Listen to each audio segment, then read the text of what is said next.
Antes de falar com vocês, a razão principal desse encontro com a imprensa, eu queria pedir para o companheiro Alckmin mostrar um pouco para vocês o estado da nossa transição, que me parece que termina na terça-feira, e quando terminar a gente vai, então, poder... Está ouvindo?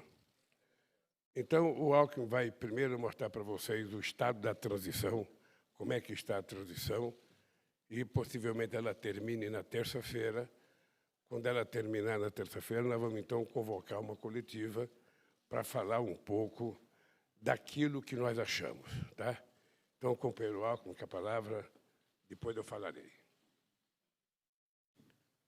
Olha, presidente, a transição, procurando ser muito fiel à campanha, ela foi plural, com diversidade regional, diversidade de gênero, setorial, bastante democrática, transparente e com forte viés técnico, no sentido de números, dados, levantamentos para o trabalho. Nós tivemos 32 grupos técnicos, e quero aqui agradecer a Luísio Mercadante, o Floriano, agradecer a Gleise Hoffmann, que nos ajudaram muito, mais o Conselho de Participação Social e o Conselho Político, formado pelos parlamentares. Então, uma grande participação. Foi a transição mais participativa e plural. Depois, nós tivemos 940 participantes, a maioria absoluta de voluntários, 180 requerimentos de informação para o governo federal, a menor execução orçamentária desde 2006, foi a mais participativa e a mais econômica. De 50 cargos, apenas 22 foram nomeados. O calendário, na segunda-feira, ela praticamente encerra, nós teremos os relatórios finais e, na terça, o agradecimento. Então, ela praticamente encerra no dia 13. O relatório final terá um diagnóstico de cada área, alertas para os primeiros meses do governo, quais são os alertas para os primeiros meses, as emergências orçamentárias, quais são as emergências orçamentárias, sugestões de revogações em cada área, propostas de estrutura também, proposta para cada área, e ações prioritárias. Então, em resumo, é isso, presidente, e agradecer e dizer que foi uma grande participação, extremamente participativa, e com um enorme entusiasmo aí, de todas e de todos.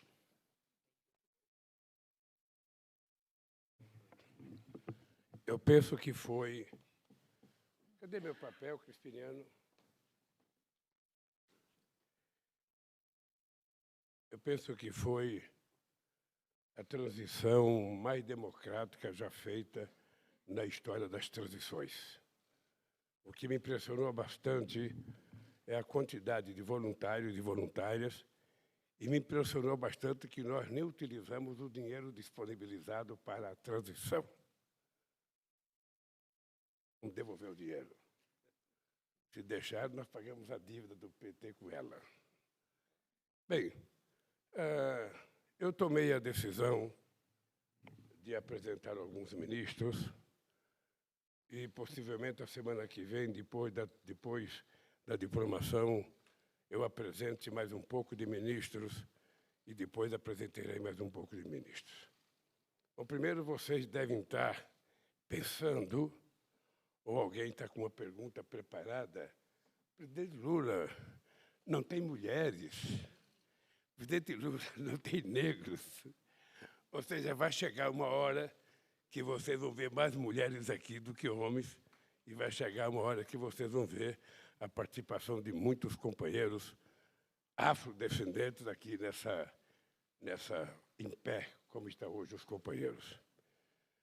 Eu tomei a decisão porque é preciso que algumas pessoas comecem a trabalhar para montar o governo e para criar condições da nossa estrutura, depois do dia 1º, começa a funcionar.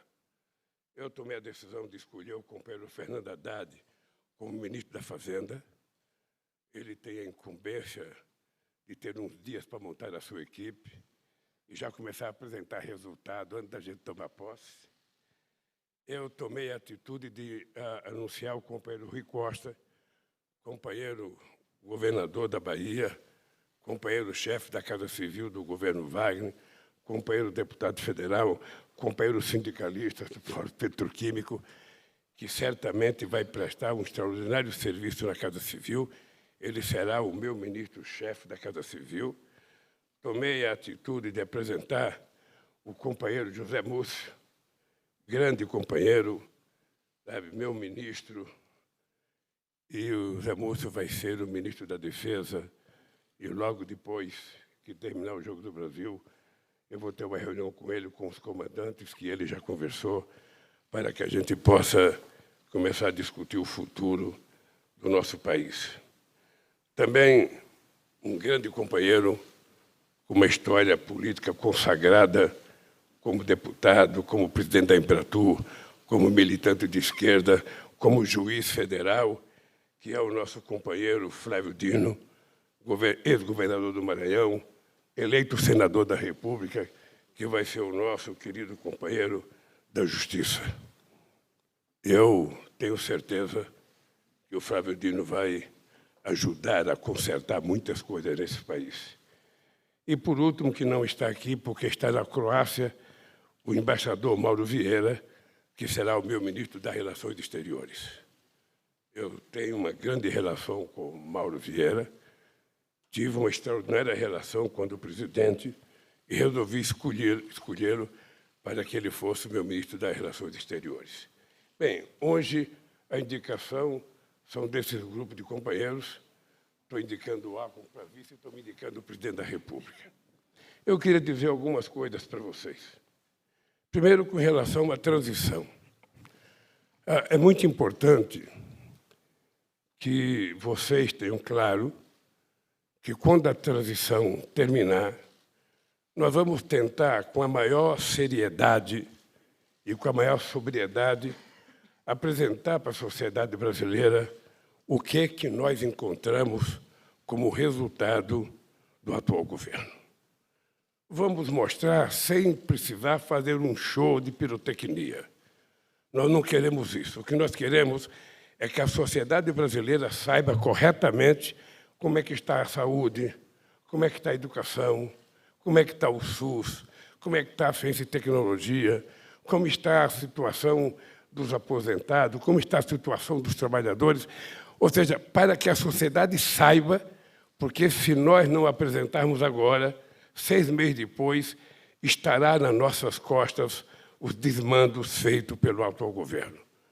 Nós temos consciência de que o Alckmin, até não sei se ele já falou, mas é um governo com o corpo muito grande e a cabeça muito pequena. Ou seja, é um governo que não preparou a administração desse país, um governo que preferiu, sabe, fazer fanfarrice, falar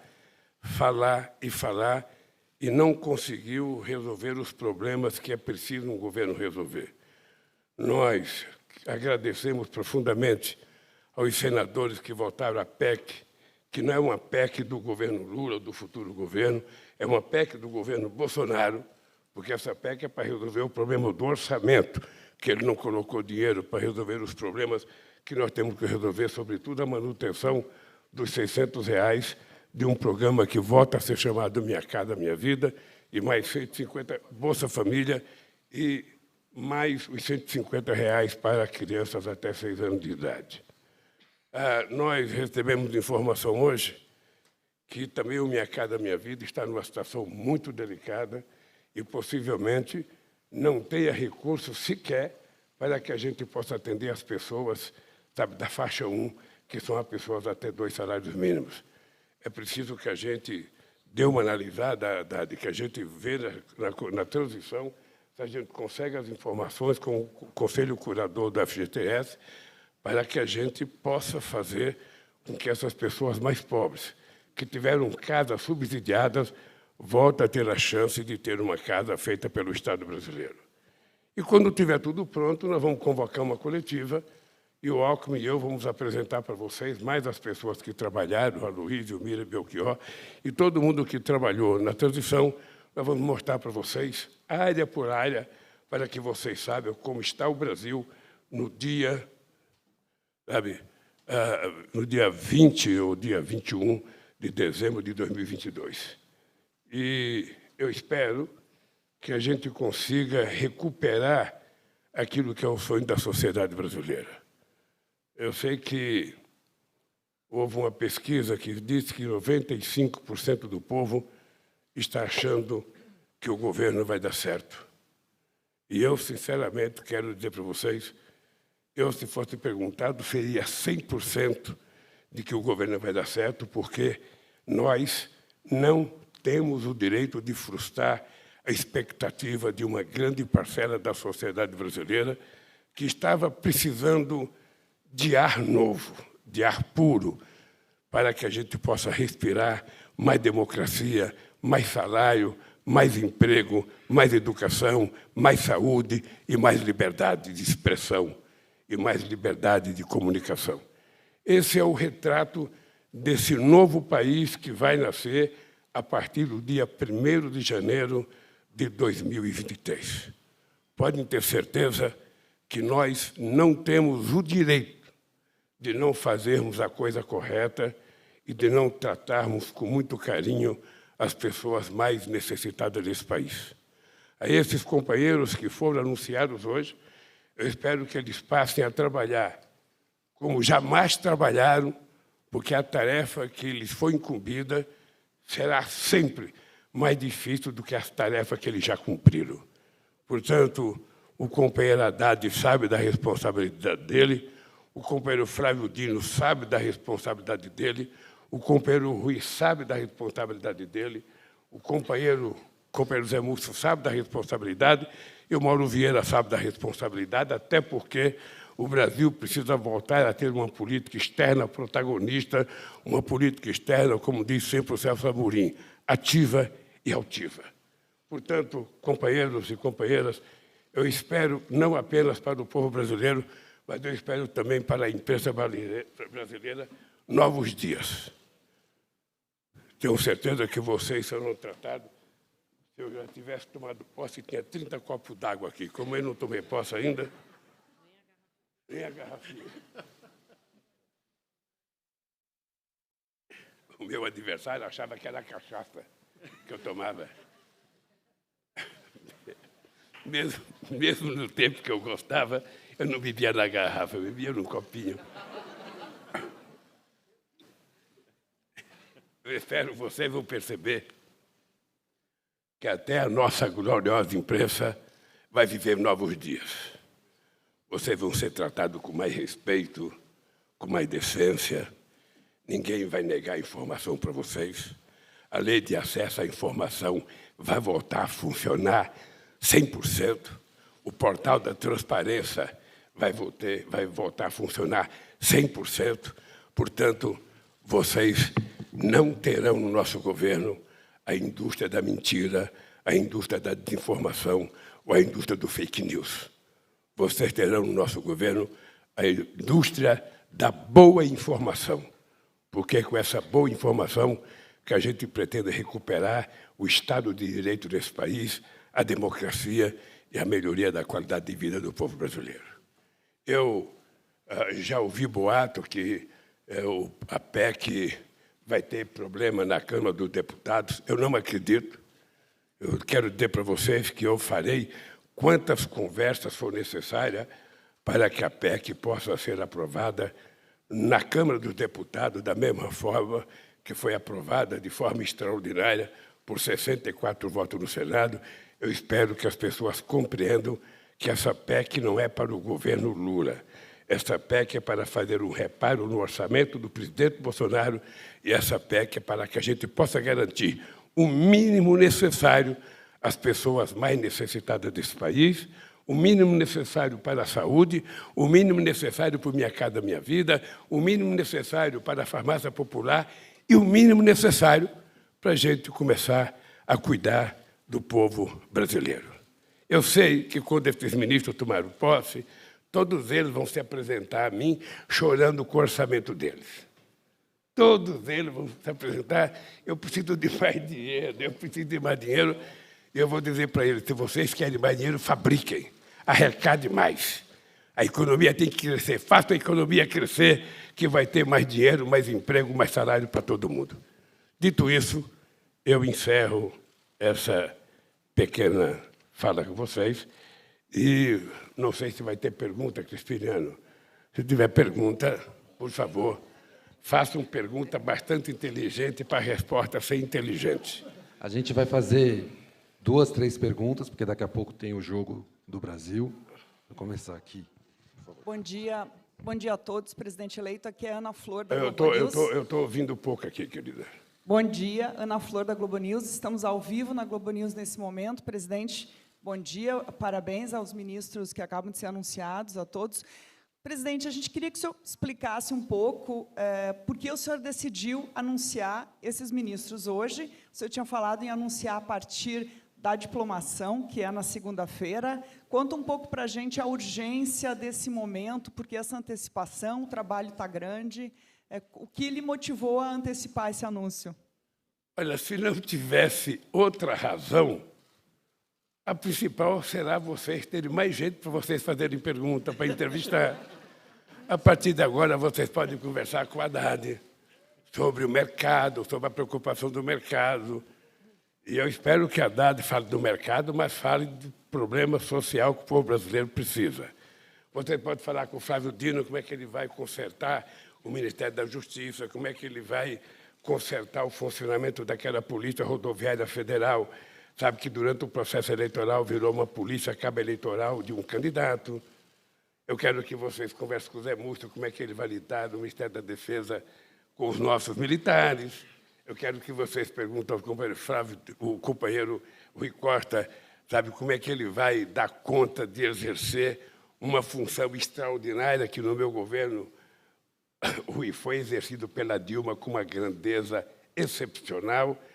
E aí vocês terão muita gente para perguntar as coisas. Quando vocês não quiserem perguntar para eles, perguntem para mim, perguntem para o Alco, perguntem para a Gleisi Hoffmann, que a gente fala. Essa é uma da razão.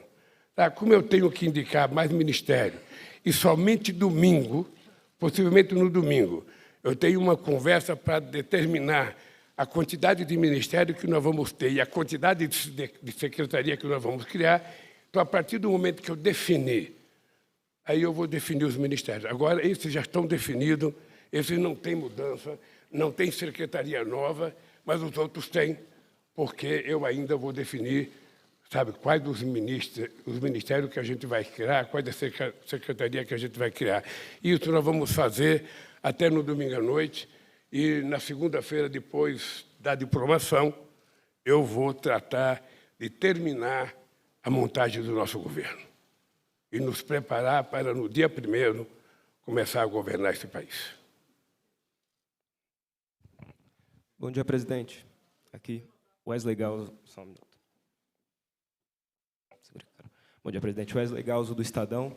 Presidente, o senhor se antecipou à imprensa que iria realmente perguntar sobre a falta de diversidade de gênero e racial na primeira leva, e eu pergunto se nos próximos pronunciamentos, nas próximas anunciações de ministros, teremos também mulheres indígenas e negros em pastas estratégicas com grandes orçamentos, como saúde e educação, ou se ficarão apenas confinados à pasta da igualdade racial, das mulheres, dos direitos humanos. E uma pergunta destinada já ao ministro Flávio Dino, e o senhor pode responder também, se vai ser justiça e segurança pública ou vai haver um desmembramento dessas duas pastas? Você não fez uma pergunta, você fez uma historiografia do que vai acontecer nesse país.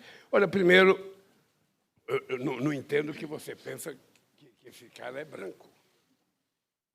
Se ele for perguntado pelo IBGE, no mínimo ele ia dizer que era pardo. Deixa eu te falar uma coisa.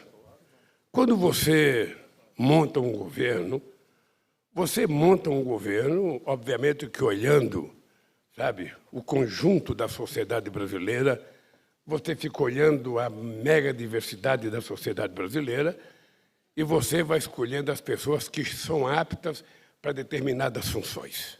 Esses companheiros que estão aqui são companheiros aptos, eu diria, são pessoas da mais extraordinária qualificação e qualidade para exercer a função que lhe foi delegada.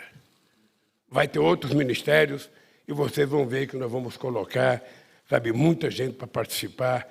Vai ter mulher, vai ter homem, vai ter negros, vai ter índios, ou seja, nós vamos tentar montar um governo que seja a cara da sociedade brasileira na sua total plenitude.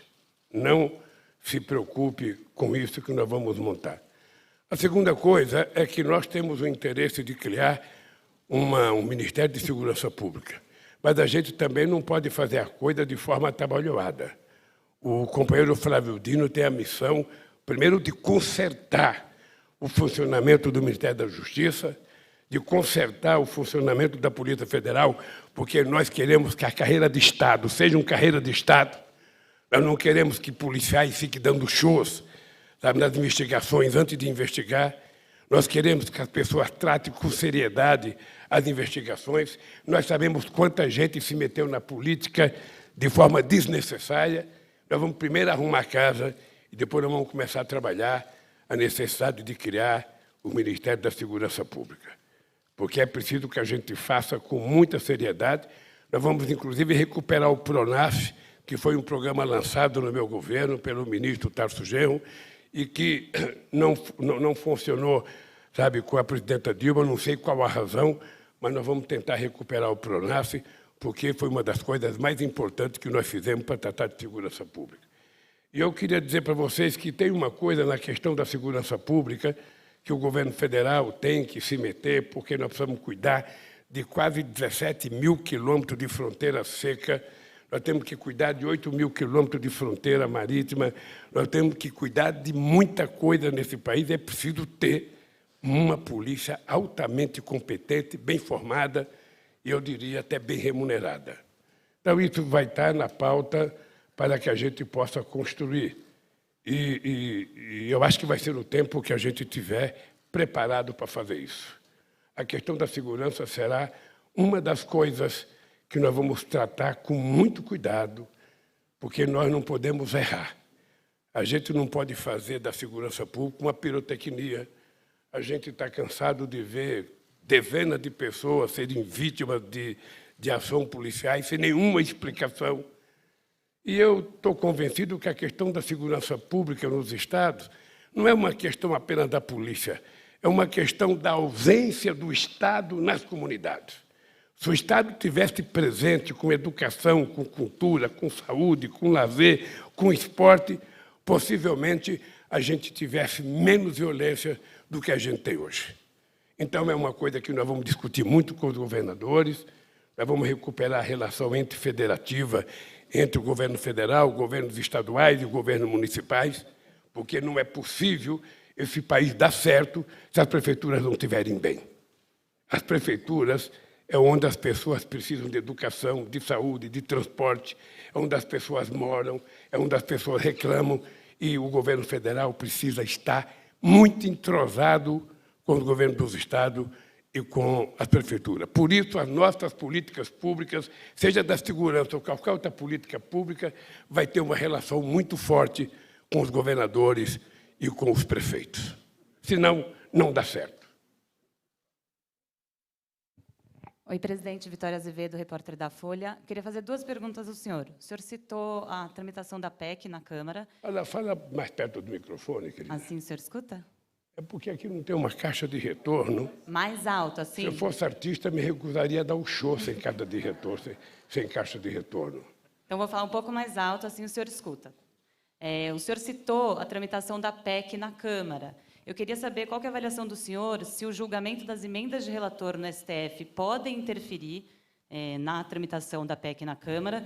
O senhor falou com o presidente da Câmara, Arthur Lira, queria saber Se os senhores conversaram sobre isso, como fica a relação do senhor com ele, em meio a esse cenário? E a segunda coisa, o senhor falou que vai se reunir com o ministro Múcio depois para falar sobre os comandantes da Força. A gente pode esperar um anúncio sobre quem serão ainda hoje? Deixa eu dizer uma coisa. Esse processo das emendas do orçamento secreto está na Suprema Corte antes das eleições, antes de eu ser presidente da República. E se está na Suprema Corte, em algum momento eles vão pautar. E eu, sinceramente, não tenho ainda nenhuma interferência e nenhum poder de interferência na Suprema Corte para decidir quando e como eles vão votar. É uma decisão da Suprema Corte de tomar a decisão de votar. E, para mim, não tem nenhum problema, porque todo mundo sabe o que eu penso de emenda parlamentar. Eu fui deputado constituinte e eu sempre achei que a emenda de deputado é uma coisa importante. O que não precisa é ser secreta.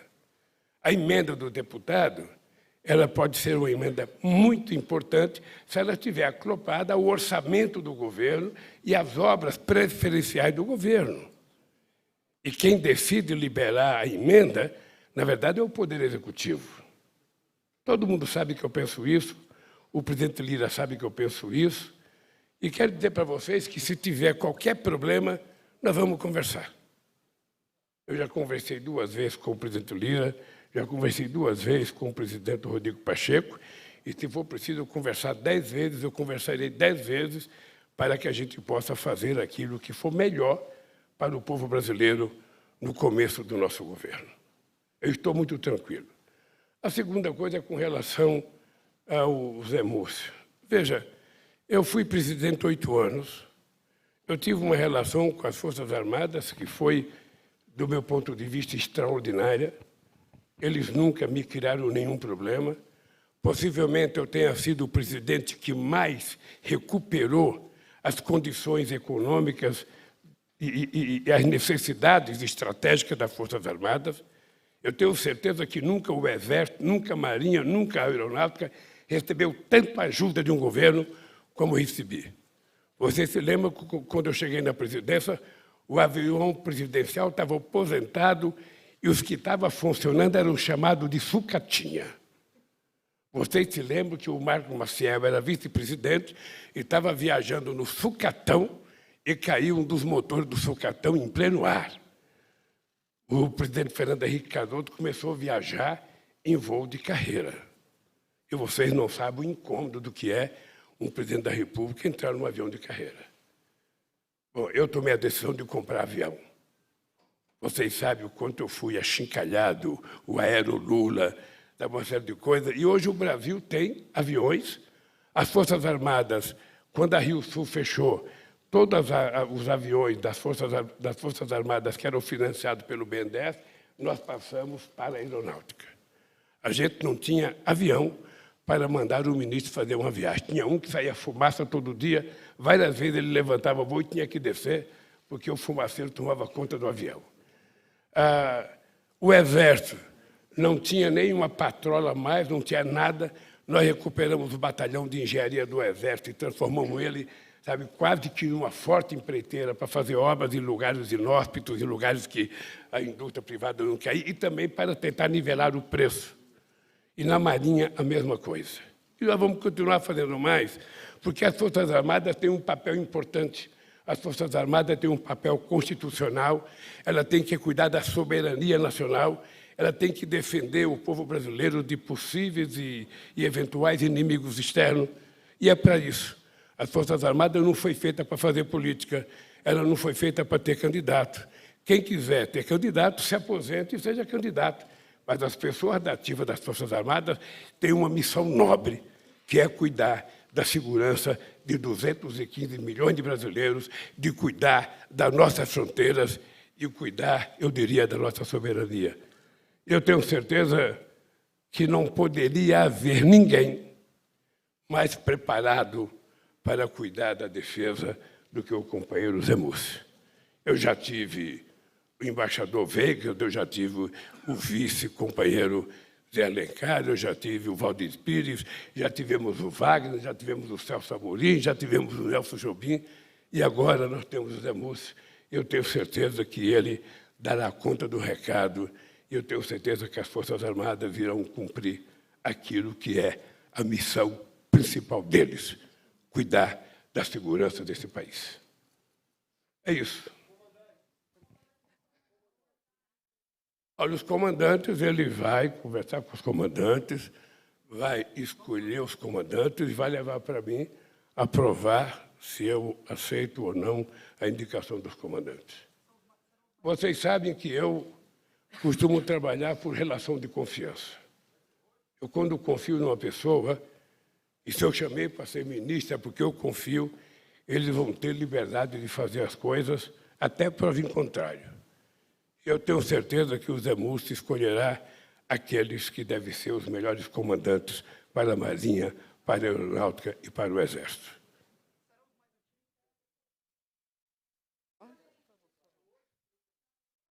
Não adianta gritar que eu não consigo entender. Pessoal, Renata, última pergunta. Como é que eu posso falar para vocês se o homem ainda não escolheu? Eu não posso falar. O critério vai ser dele. Pessoal, por favor, Ele pelo sabe. tempo. O critério será os melhores. Presidente, aqui. Bom dia, tudo bem? Presidente, tenho duas perguntas, uma para o senhor e uma para o ministro Flávio Dino. Para o senhor, primeiro, o senhor anunciou o ministro Fernando Haddad, que tem um perfil político, aí para comandar o Ministério da Fazenda. Eu queria saber qual é o perfil do ministro do Planejamento. Vai ser um perfil mais técnico para poder acalmar os ânimos do mercado? Essa é a minha pergunta para o senhor. E para o ministro Flávio Dino, eu queria saber quando que a Diretoria-Geral da Polícia Federal vai ser anunciada. Obrigada.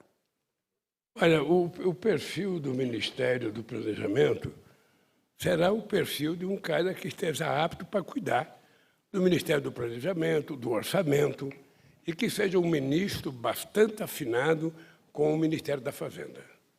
É preciso que trabalhe junto, é preciso que pensem juntos para que não haja muita divergência entre os dois ministérios. Eu já poderia ter indicado hoje, mas é que se eu indicar hoje, vocês não terão notícia na terça-feira, na quarta-feira. Essas pessoas que eu estou indicando hoje são novidade hoje, mas amanhã já será notícia velha. E vocês precisam de notícia nova todo dia, porque senão vocês ficam dizendo, porque tal fonte me falou tal coisa, porque tal fonte... E, às vezes, vocês adivinham. Às vezes, vocês acertam, porque, na verdade, acho que vocês tiveram fonte. Porque ninguém consegue segurar a língua do político. A verdade é essa. Eu, quando vejo no jornal, sabe, as notícias, e eu fico sabendo que é verdade, e sou obrigado a dizer que não é verdade, é porque alguém falou para vocês. Porque tem um bando de linguarudo na política. Sabe? Você conta um segredo para o cara, se você não quiser que ele fale, não diga que é segredo. Não diga, porque se disser que é segredo, é a ceia para que ele conte para alguém. Então, mas nós vamos tratar com muito carinho. A semana que vem eu pretendo indicar, talvez mais do que hoje, mais o dobro disso, porque nós vamos começar a montar. Eu tenho só que definir a quantidade de ministério e tenho que definir as secretarias que nós vamos criar novas. E aí eu vou montar e vou anunciar o governo na sua plenitude, para que todo mundo esteja preparado para, no dia 1º, a gente começar a governar esse país. É isso, Flávio Dino. Cumprimentar e agradecer ao presidente Lula, vice-presidente Alckmin, nossos colegas de governo, a presidenta Gleisi, e agradecer, claro, a confiança do presidente Lula, e registrar, sublinhar que uma das determinações, uma das orientações que ele fixou é de total ênfase à área de segurança pública e, portanto, quero consignar aos policiais, suas famílias, todos os profissionais de segurança pública, que o presidente Lula determinou que, na transição e também no exercício do governo, nós estejamos muito próximos dos policiais. Não há nenhuma razão para não haver amplo diálogo com todos os profissionais da segurança pública, e isso vai ocorrer por determinação do presidente Lula. Em relação à Direção-Geral da Polícia Federal... Posso? Pode. É o senhor que manda. Em relação à Direção-Geral, eu tenho senso de hierarquia, não é não, Lúcio? Em relação à Direção-Geral da Polícia Federal, eu levei ao presidente Lula, quando ele me honrou com o convite, exatamente nessa direção de trabalho, de proximidade, o nome do delegado Andrei Rodrigues, que alguns poderão questionar quais os critérios, como houve em relação aos comandantes das forças. E nós levamos em conta, sobretudo, a necessidade de restauração da plena autoridade e da legalidade nas polícias, também a experiência profissional comprovada, inclusive na Amazônia brasileira, uma vez que o delegado Andrei exerceu as suas funções na Amazônia brasileira, que é uma área estratégica para esse governo e, portanto, para a segurança pública. E o delegado Andrei participou do principal, nesse momento, que é o diálogo com os estados e municípios, na medida em que ele foi secretário extraordinário de grandes eventos e, portanto, participou da preparação da Copa e da Olimpíada. Eu conversei longamente com o delegado Andrei, levei ao presidente Lula, e claro que ele, inclusive, reiterou a autorização para que eu fizesse o anúncio, assim como também haverá esses anúncios em relação aos outros cargos, buscando essa compreensão da experiência profissional, da capacidade de liderar os contingentes, de fazer com que a hierarquia e a disciplina voltem como valores fundantes de uma polícia da legalidade e do Estado democrático de direito. E essa foi a razão pela qual o presidente Lula autorizou que eu prosseguisse com essa indicação do delegado Andrei. Terminou, né? Oi, pessoal. São 11h30 já. Vamos ter que encerrar para conseguir ver o jogo. Muito obrigado. Vai começar o jogo.